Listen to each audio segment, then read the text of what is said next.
Good morning students.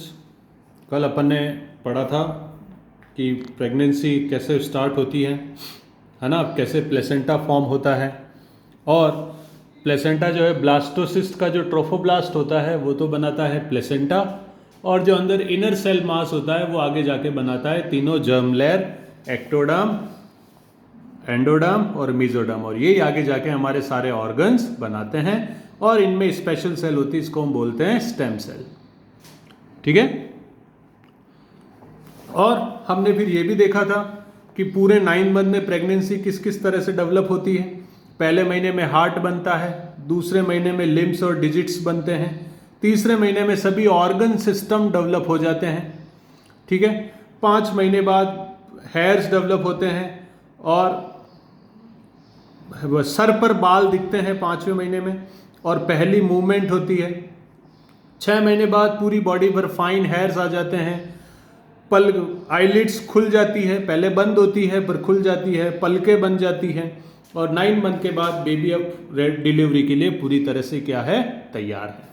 अब next topic है हमारा पार्चुरेशन एंड लैक्टेशन। पार्चुरेशन किसको बोलते हैं? The delivery of foetus. हम सबने पढ़ा है कि 9 महीने की प्रेगनेंसी के बाद बच्चा बाहर आता है ना। ये जो हमारी यूट्रस है ना, ये बर्थ कैनाल है, ये वेजाइना है और ये बर्थ कैनाल है। यहां से बेबी डेवलप हो रहा है ना। यहां से वो बेबी क्या आता है, बाहर आता है। यहां कौन है? फीटस। अभी तक जब तक वो मां के पेट में उसको हम फीटस बोलते हैं भाई, है ना। तो अब ये बेबी बाहर आ रहा है, ठीक है। तो इसके बाहर आने के प्रोसेस को हम बोलते हैं parturition. The process of delivery of foetus, यानी बच्चे के जन्म के का जो प्रोसेस है उसको हम क्या बोलते हैं? पार्चुरेशन। ये कॉम्प्लेक्स न्यूरो एंडोक्राइन मैकेनिज्म है, यानी न्यूरो का मतलब इसमें नर्वस सिस्टम भी इन्वॉल्व है, और एंडोक्राइन का मतलब इसमें हार्मोन्स भी इन्वॉल्व रहते हैं। ठीक है। अपन ने ये 11th क्लास में पढ़ा था कैसे नर्वस सिस्टम काम करता है और कैसे हार्मोन्स हमारे बॉडी के फंक्शंस को कंट्रोल करते हैं। अब बहुत इंपॉर्टेंट है, पार्चुरेशन का सिग्नल कब होता है ना। पार्चुरेशन का सिग्नल बहुत बार बोर्ड में पूछा है, वेरी इंपॉर्टेंट। मैंने आगे साइन लगा रखा है, सिग्नल ऑफ पार्चुरेशन, की हाँ भाई अब चाइल्ड बर्थ का प्रोसेस स्टार्ट कर देना चाहिए। इसके सिग्नल कौन देता है? फुल्ली डेवलप्ड फीटस, यानी जो बेबी 9 मंथ से अंदर पल रहा है वो ही सिग्नल स्टार्ट करता है, और प्लेसेंटा, है ना। फुली डेवलप्ड फीटस, फीटस ऐसा बच्चा जो मां के पेट के अंदर है उसको हम फीटस बोलते हैं भैया ना, और प्लेसेंटा, दोनों ही सिग्नल देते हैं। मतलब बच्चा अब कह दिया भाई 9 महीने हो गए, अब मेरे को जल्दी बाहर निकालो, ठीक है, 9 महीने से मैं तो घबरा गया, समझ रहे हो। तो यानी पार्चुरेशन का सिग्नल कौन देगा? फुल्ली डेवलप्ड फीटस और प्लेसेंटा। कैसे देता है?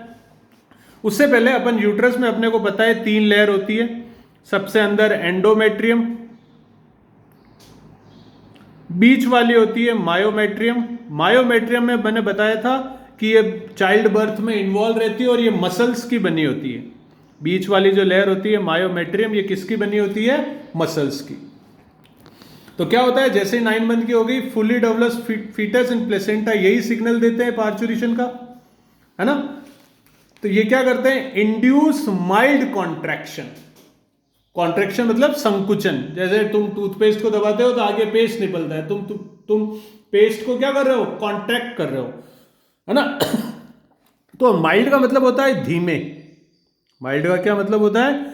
धीमे कॉन्ट्रैक्शन, मतलब हल्का पेन स्टार्ट होने लगता है। ये यूट्रस जो है ये कॉन्ट्रैक्ट हो रहा है, ये यूट्रस इस तरह से कॉन्ट्रैक्ट हो रहा है हल्के हल्के से, जिससे पेन स्टार्ट होता है। देखा है भाई, मदर को पेन होता ही है डिलीवरी की बर्थ के समय, तो यहां से पेन स्टार्ट होता है, लेकिन वो धीमे पेन होते हैं, इतने तेज दर्द नहीं उठता है, बस हल्के हल्के से दर्द उठते हैं। इस प्रोसेस को हम बोलते हैं foetal ejection reflexes.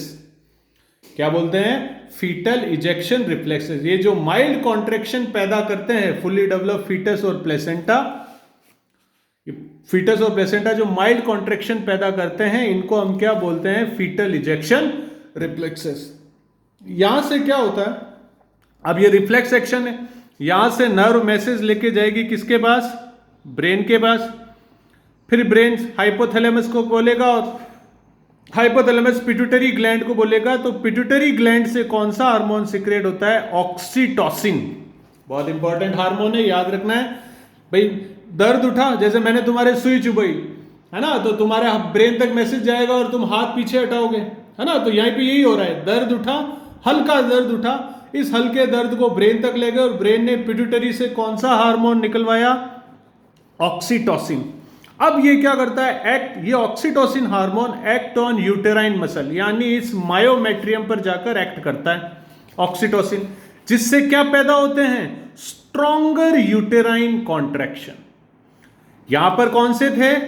Mild contraction हो तो रहा था, लेकिन धीमे धीमे संकुचन हो रहा था। और अब यहां पर क्या हो रहा है? स्ट्रॉन्गर कॉन्ट्रैक्शन हो रहे हैं। बोलो, स्ट्रॉन्गर कॉन्ट्रैक्शन हो रहे हैं तो और ज्यादा क्या निकलेगा? ऑक्सीटोसिन। देखो, धीमे कॉन्ट्रैक्शन हो रहे थे तो कम ऑक्सीटोसिन निकल रहा था, ज्यादा कॉन्ट्रैक्शन हो रहे हैं तो ज्यादा किसका सिक्रेशन होगा? ऑक्सीटोसिन का। सेम वही चीज है, जब दो आदमियों को तुमने लड़ते हुए देखा होगा, एक उसको गाली निकाल रहा है, उसको गुस्सा आता है तो वो उससे बुरी गाली निकाल रहा है, उसकी बुरी गाली सुनकर दूसरा वाला उससे भी बुरी गाली निकाल रहा है ना। तो वो पूरा जैसा एक दूसरे को गुस्सा आता जा रहा है, दोनों एक दूसरे से लड़ते जा रहे हैं, सेम यही चीज हो रही है। जितना ज्यादा ऑक्सीटोसिन उतना ज्यादा कॉन्ट्रैक्शन, जितना ज्यादा कॉन्ट्रैक्शन उतना ज्यादा ऑक्सीटोसिन। देखो, दोनों रिलेटेड है। ऑक्सीटोसिन, जितना ज्यादा ऑक्सीटोसिन, कॉन्ट्रैक्शन भी क्या होंगे? उतने ही ज्यादा। जितना ज्यादा कॉन्ट्रैक्शन होगा उतना ही ज्यादा क्या निकलेगा? ऑक्सीटोसिन। यानी दोनों एक दूसरे को कॉम्प्लीमेंट कर रहे हैं। वो उसको जबरदस्त गालियां निकाल रहा है, दूसरा वाला उसको और उससे जबरदस्त गालियां निकाल रहा है, और ये प्रोसेस चलता ही जा रहा है। तो तेज तेज पेन उठता जाता है। इसको मेडिकल की भाषा में हम बोलते हैं लेबर पेन। क्या बोलते हैं? Labour pain. और कॉन्ट्रैक्शन होते होते उस चाइल्ड को क्या निकाल दिया जाता है? बाहर। इस बर्थ कैनाल से होकर, वेजाइना से होकर सीधे बच्चे को, बेबी को कहां निकाल दिया जाता है? बाहर। और इस पूरे प्रोसेस को हम क्या बोलते हैं? पार्चुरेशन। इस प्रोसेस में एक और हार्मोन है, या तुम्हें ध्यान रखना है, ये भी इसमें हेल्प करता है। उस हार्मोन का नाम है रिलैक्सिन। क्या हार्मोन है? Relaxin. A hormone called relaxin is also secreted by ovary. पर यहां याद रखना है, रिलैक्सिन हार्मोन को कौन सिक्रेट करता है? ओवेरी, है ना। ये थोड़ा उस फीमेल को हेल्प करता है ताकि उस कॉन्ट्रैक्शन को वो उस रास्ते को खोल सके। ये जो रास्ता है इसको थोड़ा बड़ा करता है ना। इस रास्ते को ये रिलैक्सिन हार्मोन थोड़ा बड़ा करता है, जिससे बेबी क्या आ सके? बाहर आ सके। क्लियर है भाई? तो रिलैक्सिन याद रखना, रिलैक्सिन प्लेसेंटा सिक्रेट नहीं करता है। रिलैक्सिन हार्मोन कौन सिक्रेट करता है?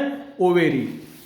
यहां लिखा हुआ प्लेसेंटा के साथ है, देखो, HCl, HPL, ये सब प्लेसेंटा के हार्मोन है, पर रिलैक्सिन में लिखा हुआ है हार्मोन कौन सिक्रेट करता है? ओवेरी। बोर्ड में बहुत बार पूछते हैं रिलैक्सिन कौन सिक्रेट करता है, बच्चे इसको प्लेसेंटा के अंदर पढ़ते हैं इसलिए लिख देते हैं placenta.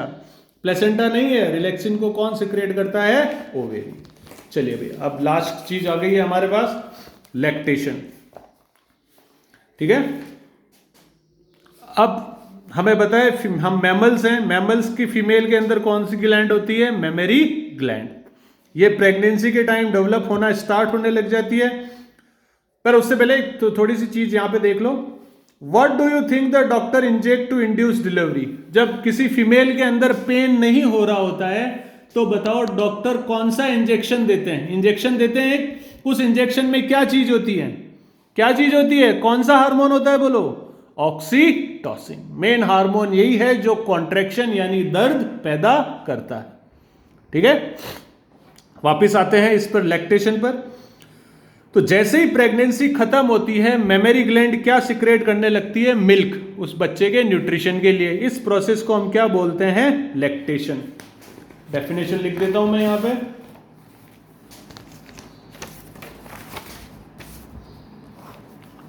The process of releasing milk is called lactation। ठीक है। अब याद रखना, जो शुरुआती दिनों में जैसे बेबी का बर्थ हो गया, अब मदर के से जो मिल्क निकलता है शुरू के 5-7 दिन, है ना, उसको, उस मिल्क को हम क्या बोलते हैं? कोलोस्ट्रम। क्या बोलते हैं? कोलोस्ट्रम। कोलोस्ट्रम जो होता है वो दूध से थोड़ा अलग होता है। दूध का कलर हमें पता है व्हाइट होता है, पर ये हल्का पीले रंग का मिल्क होता है ना। इसको हम क्या बोलते हैं? कोलोस्ट्रम। और ये बहुत इंपॉर्टेंट मिल्क है, क्योंकि इसके अंदर बहुत सारी क्या होती है? एंटीबॉडीज। इस मिल्क में क्या होती है? एंटीबॉडीज। क्योंकि देखो, बच्चा अभी अभी इस दुनिया में आया है, उसका इम्यून सिस्टम अभी इन चीजों को समझेगा, जब तक तो वो बीमार हो जाएगा। क्योंकि हवा में भी बहुत सारे बैक्टीरियाज रहते हैं, पानी के अंदर बहुत सारे बैक्टीरिया रहते हैं, उनके अगेंस्ट उस बच्चे में इम्यूनिटी नहीं है ना। तो वो इम्यूनिटी जो प्रोवाइड करती है, ये मदर का शुरुआती मिल्क प्रोवाइड करता है, जिससे वो उस एनवायरमेंट में बच्चा रह सकता है ना। अभी तो आया है वो, अभी उसका इम्यून सिस्टम अब काम करना स्टार्ट करेगा, पर उससे पहले ही वो अगर बीमार पड़ गया तो कैसे लड़ेगा भाई, है ना। तो ये मिल्क बहुत जरूरी होता है ना।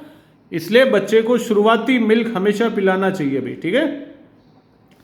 चलिए भाई, यहाँ चैप्टर खत्म होता है। अगला चैप्टर जो है वो हमारा है रिप्रोडक्टिव हेल्थ, पर इसके बहुत सारे पार्ट्स कट चुके हैं, इसलिए ये शायद पूरा चैप्टर ही डिलीट हो गया है, इसलिए इसको हम नहीं पढ़ेंगे भाई, ठीक है।